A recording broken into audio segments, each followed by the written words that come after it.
Hey everybody, HomeSliceHenry here, and today's video is going to be a fun one. In today's video, I'm taking you to the Ultra League, where a trainer is hunting for BELLIBOLT with a very spicy Pokemon, Ultra League Shadow Garchomp. These battles were submitted to the channel by a member of the community, Kesu, so many thanks for the battle submission. Now it goes without saying, Garchomp not a Pokemon that's recommended if you're looking to gain Elo, but this trainer is running triple shadows, Shadow Garchomp, Shadow Charizard, Shadow Typhlosion, and you know they're going to be bringing the damage. So without further ado, let's hop into the matches, and in game number 1, we're off to an incredible start as Shadow Garchomp finds its target. Opponent is going to save switch into Galarian Moltres, and that's going to be answered with the Dragon Breath Shadow Charizard. An interesting choice of fast move on the Charizard. Charizard will have a lot more fast move pressure this way, but slightly slower pacing. Charizard farms up a massive amount of energy, baiting with the Air Cutter, hoping the opponent will put up the shield, but they do not. Great bait call from the opponent, and now Charizard is forced to throw again. Air Cutter is going to be shielded. There is the boost from the Charizard. Charizard no shielding. Charizard is going to get knocked out by the fly, and in comes Typhlosion. Typhlosion going to get a full farm down, exiting up a ton of energy. Back in comes the BELLIBOLT. It is a Thundershock BELLIBOLT, which means that everything it throws will be triple resisted into the Garchomp. Blast Burn lands, in comes Garchomp, in the back is Florges, and that is not what you're hoping to see as Garchomp.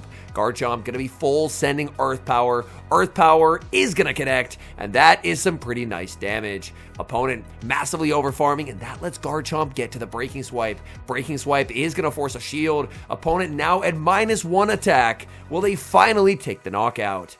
Florges goes for a Trailblaze, and now they're boosted. They have so much energy, and I believe they will make it to 2 boosted Chilling Waters and take home the win, but they don't have it. They're on Disarming Voice. This is a battle in the 2700s, so this is a choice they made. They opted for Disarming and Trailblaze to try and surprise people, but it ends up backfiring as they do not have the Chilling Water, and Typhlosion takes the Game 1 win. Hopping into the next match, leading Shadow Garchomp into Shadow Torterra. 2 better answers in the back. In comes Charizard. Opponent banks energy and sends out a Thundershock BELLIBOLT. BELLIBOLT does not have to shield the Blast Bird, but man, oh man, is it gonna hurt. So they do put up the shield, and that is honestly amazing. Because BELLIBOLT gets the massive overfarm, but they can't do anything into the Garchomp. Everything is triple resisted. So now if you're Garchomp, you are never throwing a charge attack until you get to 100 energy. Because the BELLIBOLT, everything it throws is triple resisted. So Chomp continues to farm up, getting so much energy. Opponent realizes they're in trouble, and they pivot back in the Torterra. But Mud Slap would be super effective on the Typhlosion, so Typhlosion doesn't really want to switch in here. Instead, just gonna stay in with the Garchomp. Garchomp is gonna be shielding up the Frenzy Plant, as even a -1 Frenzy Plant would do quite a lot of damage, because this is actively an Ultra League Garchomp. Garchomp gonna go for Breaking Swipe number 2, that takes the knockout, and the opponent should be revealing their third. They do, it's going to be Credilli. Credilli not going to appreciate Earth Power from a Shadow Garchomp. This should do quite a lot of damage. Earth Power is going to land. Credilli, if they try and acid down, they're just not going to be able to, so they're forced to throw a move. Garchomp puts up the shield. Garchomp just wants Credilli gone. In comes the BELLIBOLT. Can BELLIBOLT take the knockout with the Parabolic Charge? Garchomp is very low. Parabolic Charge does not knock out. The triple resistance. For the first time ever, Shadow Garchomp tanks a charge attack, is able to bank the Earth Power for later, and in comes Typhlosion. Typhlosion will get to take the knockout with a Blast Burn. All the boosts in the world will not save BELLIBOLT. They're going to bring back in Credilli. Credilli is going to get KO'd by the Blast Burn. Even if they were able to knock out the Typhlosion, Garchomp had an Earth Power loaded. Opponent sees the writing on the wall and concedes the match. We've got a battle of Dragon types in the next match. Shadow Garchomp into Kyurem. Garchomp opts out, and there's a quick safe switch into the Charizard. Charizard with the 1-turn switch will make the Air Cutter as Kyurem makes the Glaciate. Air Cutter not known for its damage, but from a Shadow Charizard, that still packs quite a punch. There's the Glaciate from the Kyurem, and in comes Empoleon. Empoleon should be throwing instantly to outpace. Charizard tries to CMP tie, but the opponent just doesn't throw. That is catastrophic, but it's the opponent making the misplay as they're unfamiliar with the counts on Dragon Breath Charizard. They put up the shield and they throw the Hydro Cannon pretty immediately. Back in comes the Garchomp, and Garchomp, I imagine, is going to lose well over half its health bar to this Hydro Cannon. Hydro Cannon is going to land. Oh my goodness, Garchomp deep into the red. Garchomp just needs to take the knockout. Earth Power, it's easily going to be knocking out Empoleon, but Empoleon puts up the shield, and now it's Typhlosion versus the world. Typhlosion is going to be shielding as they go for the Hydro Cannon. Will Typhlosion get to the Thunder Punch? Oh, it will, but there's a switch. In comes Feraligatr, and this game will be a loss as Thunder Punch does not do enough damage. Feraligatr would get to the Hydro Cannon, so there's going to be the top left. Garchomp versus Greninja in the next game, and considering there's two fire types in the back, it's very important to neutralize this Greninja on the lead. Greninja cannot knock out with the Hydro Cannon, but this is going to hurt. We saw how much it did last game. Opponent actually ends up baiting, and that is a very good turn of events. Garchomp will go for the Breaking Swipe, anticipating the shield, and does get that shield call right. Garchomp could shield and win the ones, but this is a triple shadow team. You have to be very careful about where the shields get used. However, by not shielding the Garchomp, now how do you get rid of Greninja? In comes Typhlosion. Did the opponent wait a turn before tapping? They did! Oh, that's a huge mistake from the opponent. They tried to throw 3 in the move, which was good timing, but they didn't tap their screen right away when Typhlosion was brought onto the field. Now Typhlosion is at the back-to-back Thunder Punches. Thunder Punch does get shielded, and that is probably going to seal this game, I would imagine. Typhlosion is just going to get to exit with a full Blast Burn and over half of its HP.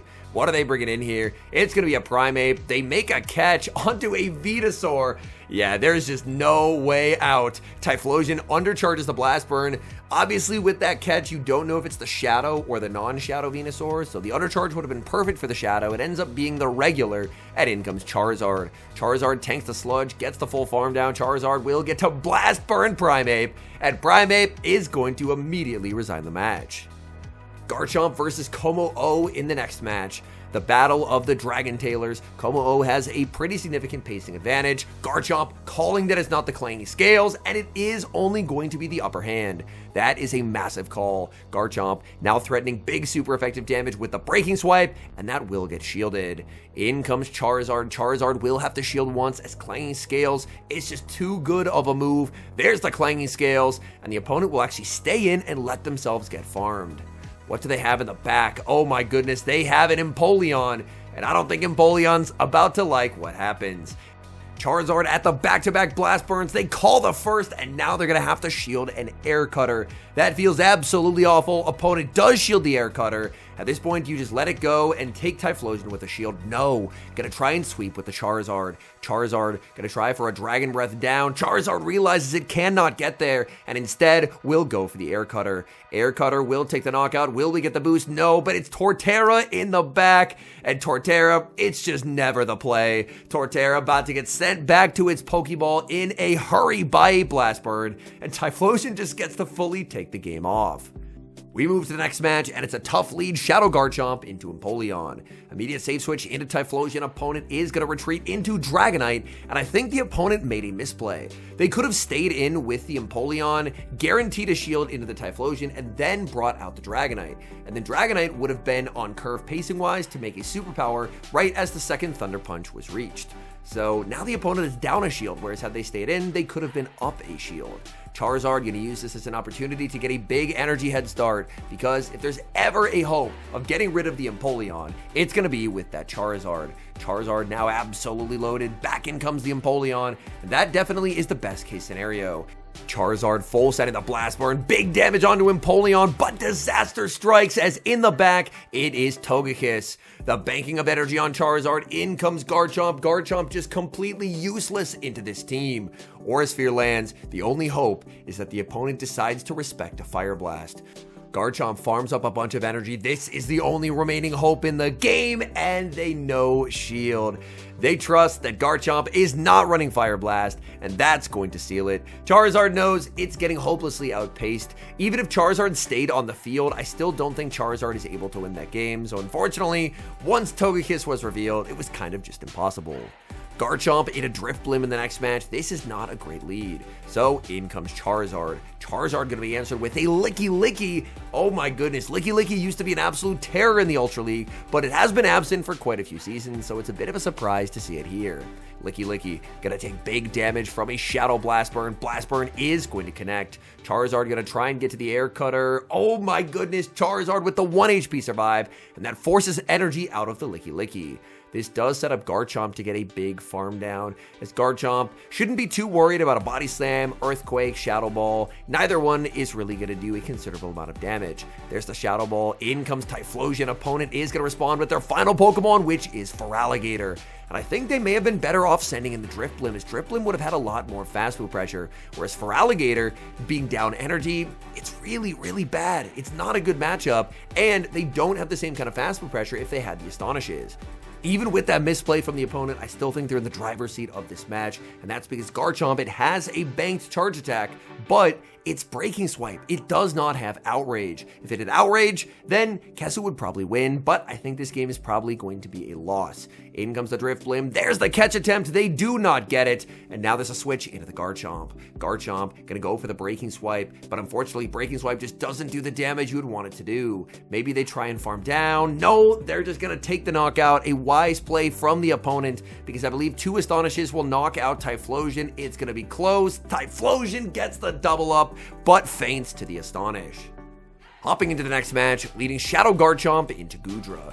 This matchup, I imagine, in the zeros is pretty nice for the Garchomp, but man, those Dragon Breaths are adding up. I didn't see a sneak, so did the opponent see him P-tie there with an Aqua Tail? It looks like they did. Either way, that's a very easy no shield for the Garchomp. Goodra went for a Thunder Punch. Why are they throwing a triple resisted Thunder Punch at a Garchomp? The only way that makes sense is, I guess, if they're like Sludge Wave or Draco Meteor and Thunder Punch is their cheapest move.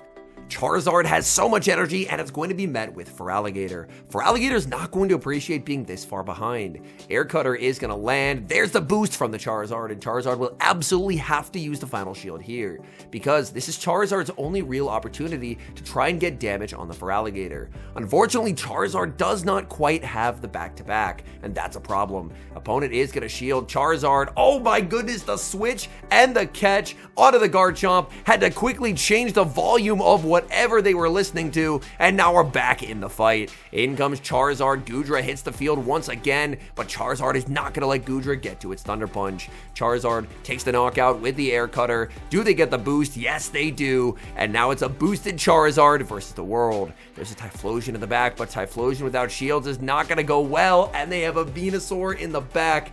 I guess people try to hunt for Florges, but all they're catching is Blast Burns. Blast Burn connects, in comes Feraligatr, and the opponent will resign the match. And for the final 2 games, they mentioned that these were bonus games with a different team, just because they only submitted 8 battles instead of the standard 10. This team, if my eyes did not deceive me, is Primeape, Suicune, and Rampardos. Primeape launches a close combat, that's gonna connect, and there's gonna be a safe switch and a catch onto the Ice Fang Suicune. Suicune only gonna be hit with a Body Slam, and now the opponent sends out Feraligatr, and oh my goodness, this matchup is absolutely miserable. Suicune gonna take some pretty substantial damage from Hydro Cannon, and the issue with Suicune in this matchup is just never doing any kind of meaningful damage. So Suicune will go for the Scald. Scald is gonna land, but Feraligatr will get to overfarm. Feraligatr realizes they cannot farm down, but they still get to exit with quite a bit of residual energy. Speaking of residual energy, Primeape has it. In comes the Primeape. Looks like it was winning charge attack priority over the Feraligatr. So Primeape's Rage Fist will actually be shielded, and now Primeape is forced to shield back. The opponent could look to aggressively pivot into the Gastrodon here, but no, they're going to pivot into Talonflame. Oh no, Talonflame! Look out below. In comes Shadow Rampardos, and it fully farms down. In comes Gastrodon. Gastrodon throws energy, so they forego the Mud Slap they could have gotten to force the shield. That only matters if Feraligatr gets to a charge attack, but it does not, and that's going to be a win. Hopping into the final match, is this going to be the same Rampardos team? No, it's going to be Rampardos on the lead this time. Rampardos, Giratina, and Primeape. Oh no, opponent safe switches into Kyurem, and they are a little bit weak to rock types. Kyurem gets the shield with Glaciate, but all it's getting is a full farm down, and Rampardos exits with energy. Rampardos looking to aggressively pivot to the Primeape, knowing they'll never bring back in the Talonflame. They're always going to be bringing in their third, and it's going to be Empoleon. I like the decision to throw the Rage Fist, as this will help burn the switch timer and ramp up the damage from Primeape. Empoleon doesn't really have a reason to shield. Primeape will have to put up the shield, as Drill Peck would just hit too hard. There's going to be the switch. In comes Talonflame. Talonflame now going to be met with back-to-back Rage Fists from the Primeape. Does Primeape predict them to undertap, or does Primeape go for good timing? The Rage Fist gets shielded. Primeape predicts they undertap, but they do not go for it. So they get a free Incinerate. Switch timer's up. In comes Rampardos. And just like that, all that energy goes down the drain. As Rock Slide takes the knockout, in comes Empoleon. Empoleon, oh my goodness, the metal sounds shredding. But there's still a Giratina in the back. It's full health. The opponent is forced to throw a Hydro Cannon, taking out the Primeape. But the reveal, it's Shadow Giratina. Opponent doesn't want to play anymore, and they will resign the match. All in all, these were some very fun battles with Shadow Garchomp, so many thanks for the battle submission. Now, it goes without saying, I mentioned at the start, do not use Shadow Garchomp if you care about your elo. These are very clearly curated of like the most fun matches over the course of several sets of Shadow Garchomp gameplay, just because Garchomp, unfortunately, its biggest issue is it really doesn't have good pacing. Even with the Dragon Tail rework to get it having better energy generation, the fact that Breaking Swipe ended up getting so expensive really dooms Garchomp in my eyes. Previously, it could use Dragon Tail plus Sand Tomb when Dragon Tail was a little bit more damage focused, but with Dragon Tail now being more energy focused, it actually ends up having extremely poor synergy. Moves like Sand Tomb, because of the exceedingly poor damage per energy, really only work with high damage fast moves, and Garchomp doesn't really have one, as Dragon Tail is now more energy focused, and obviously Mudshot is more energy focused as well.